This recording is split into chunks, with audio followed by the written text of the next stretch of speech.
प्रिय छात्रों, हिंदी के इस शिक्षण सत्र में आपका हार्दिक स्वागत है। आज हम प्रश्न बैंक के तीसरे भाग का अध्ययन करेंगे। पूर्व में आपने 50 वस्तुनिष्ठ प्रश्न और उनके उत्तर जान लिए हैं। आइए आज प्रश्न संख्या 51 से 75 तक वस्तुनिष्ठ प्रश्नों के सही उत्तर को जानें। तो पहले प्रश्न संख्या 51, जहाँ एक शब्द की अनेक बार भिन्न अर्थ में आवृत्ति हो वह अलंकार है। इसका सही उत्तर होगा यमक अलंकार, क्योंकि एक शब्द की अनेक बार आवृत्ति हो रही है। यदि एक शब्द एक ही बार आए और उसके अर्थ अलग अलग आएंगे तो वहाँ श्लेष हो जाएगा। श्रृंगार रस का स्थायी भाव है रति। रति किस रस का स्थायी भाव है? तभी अभी आपने देख लिया, श्रृंगार रस का है।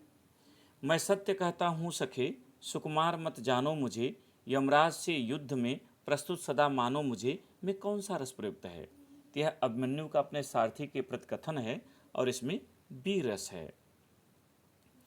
उत्साह किस रस का स्थायी भाव है? सही उत्तर है वीर।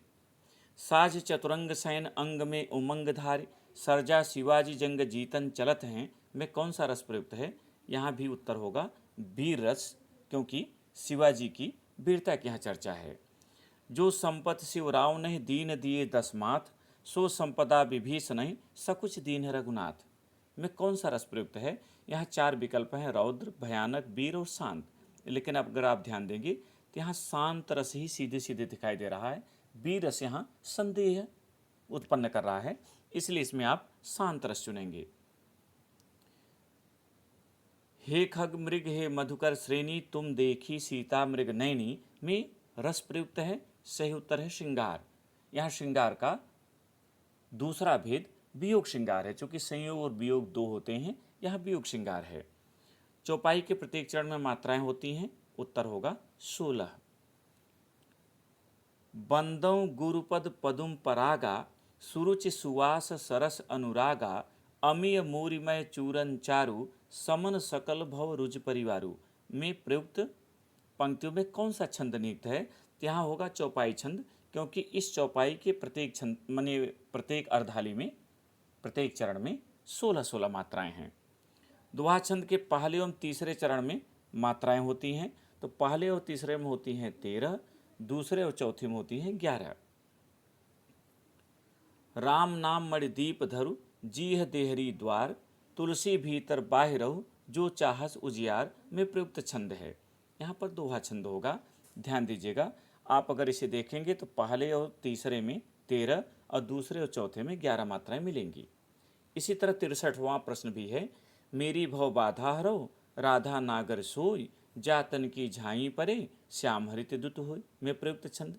तो यहाँ भी दोहा छंद होगा और यह बिहारी जी द्वारा रचित है। प्रत्येक चरण में 16 मात्राएं और अंत में 2 दीर्घ गुरु, यह किस छंद का लक्षण है? तो सीधे सीधे चौपाई का लक्षण है, उसी के प्रत्येक चरण में 16 मात्रा होती है। निम्नलिखित में शुद्ध वाक्य का चयन कीजिए।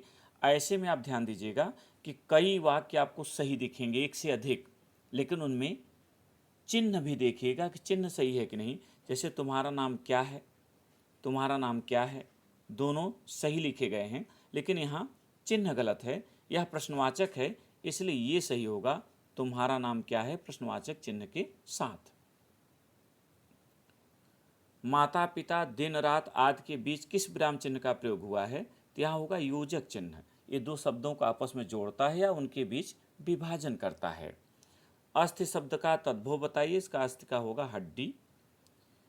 चिड़िया का तत्सम शब्द है, इसका सही उत्तर है चटका। अज्ञान का विलोम ज्ञान होगा, क्योंकि अज्ञानी का ज्ञानी होता है। कमल राजीव जलज नलिन आदि कहलाते हैं पर्यायवाची शब्द, एक दूसरे के पर्याय हैं। विराम का अर्थ बताइए। रुकना या ठहरना। चंचल शब्द का विलोम है स्थिर। दिया का तत्सम शब्द है दीपक। गंगा का पर्यायवाची शब्द है, दिए गए उत्तरों में से मंदाकिनी होगा, क्योंकि पीयूष सरिता और सरोवर ये तीनों संभव नहीं है।